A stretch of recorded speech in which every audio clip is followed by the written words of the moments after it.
ৰাহু কে মানে মানে ৰাহু কেতু শনি থকা ল'ৰা তিনিটা গ্ৰহৰ সংমিশ্ৰণ মই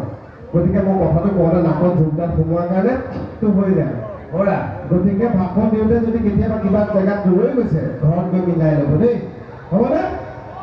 এটা অকণ হাত চাপি বজাই দিয়কচোন ভাল লাগিব তুমি যে বেলেগক মিলাবলৈ কৈ আছা তুমি নিজে আহোঁতে যেতিয়া যোগদান সোমাইছিলে আহোঁতে নাকৰ ফুটাটোত হয় নিমখ অকণমান নহ'লে চূণ অকণ লগাই আনিবা বুজিছা মই কি মানে পাণ দোকানলৈ যাব লাগিব পাণ দোকানলৈ যাব নালাগে ঘৰতে পাবা নহয় নিমখ চূণ নহ'লে ৰাইজক কেতিয়া এনেকৈ শুভেচ্ছা নিদিয়া নহয় আমি দিম চোৱাচোন এইটো আকৌ বস্তু কি ভাল লাগিছে এই একে প্ৰেছাৰ হুচে মোৱানে মাৰিছে এইটো কি এইটো বেছ এইটো ৰাইজে জানে হয়নে একে গোটেইটো একে 7 লিটাৰ প্ৰেছাৰ কুকাৰ এইফালে